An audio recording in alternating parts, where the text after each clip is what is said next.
Now, the president of the African National Congress, Cyril Ramaphosa, yesterday launched the party's manifesto in Durban. The governing party has made several promises to improve the economy and create job opportunities as well. Ramaphosa stated that the party will focus on 6 key priority areas in South Africa. So these include transforming the economy, addressing the issue of the high cost of living as well. So we're going to unpack this a little bit further, and for analysis, we're going to be joined by political analyst, Professor Dirk Kotze. Prof, good afternoon, and thank you for joining us here on the SABC at this hour. Good afternoon. Thank you very much. So yesterday, President Cyril Ramaphosa said that the party will concentrate on 6 priority areas in South Africa.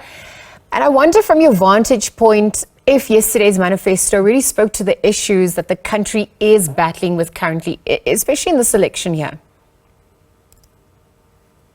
Well, if we look at those, and in the first part of the manifesto document, they present them in very brief terms, but those are the main issues. But I think there's an absolute consensus amongst all the political parties. What are the issues? The big question, or the big challenge, is how to deal with the issues, how to address the issues, how to get past these issues. And I think this is what to some extent, what this election is supposed to be about.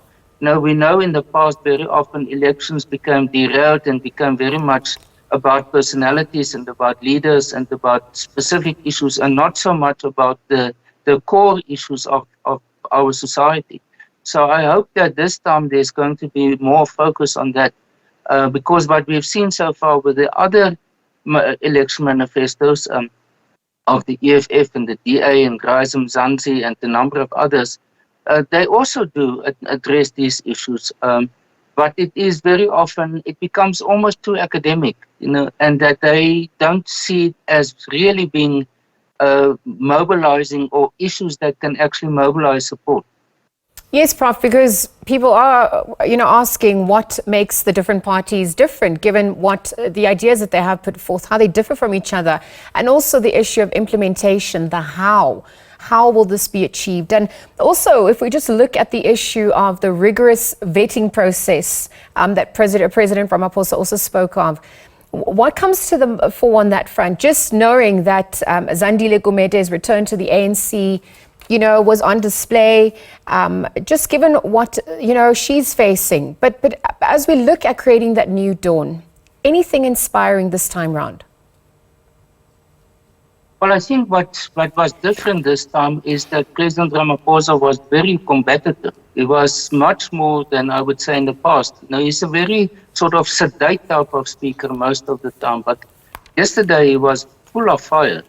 And I think what we saw the previous night when he actually took up physically a spear and said, well, this is the beginning of our fight in order to win this election, is very un-Ramaphosa. So I think this is very striking from his point of view. But the ANC's main challenge is not going to be what they say in their election manifestos. It is whether the public will have trust in them, whether they believe this, that they can do this after all these years where there was the decline during the Zuma years and even thereafter. So for the ANC, it's in the first instance how to build new trust in them. And that will mean that the process, as you mentioned, for example, how the nomination process is taking place, the fact that they are doing interviews. They are following the example set by the DA to a large extent in this respect over many years and many elections already. That, to some extent, might change the public perception about them, but I think they are running out of time for this. They should have taken certain steps much earlier than so close to the election in order to build new trust in them as a collective. Because for me, people are not going to look at election manifesto documents, and that is unfortunately the problem. The EFF has a manifesto of 260 pages, the DA one of 60 pages, the ANC now of 58 pages. Most people won't read it, won't read them. So it is about how are they going to present themselves in the next number of about 3 months, and what are they going to do to say, trust us.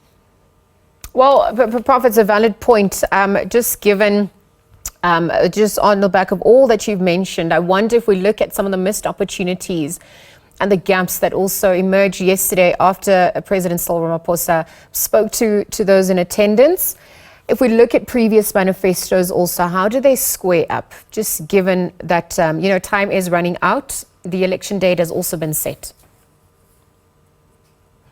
Yes, I think what we are going to see, this is in a sense a ritual. It's a ritual at each election for all the parties to present their manifestos. Because the ritual means is that they say to the public, this is what we are willing to do, and this is the mandate you will give to us if we are elected as the government. So it's very important that it is in writing, it goes through this process. But thereafter, once the public knows what is in the pipeline, and once they have actually gone through to the election and made their choice, and we have a new government, then the real situation unfolds. And that is then when they actually go beyond this election manifesto and have to address matters on a day-to-day, week-to-week, year-to-year basis.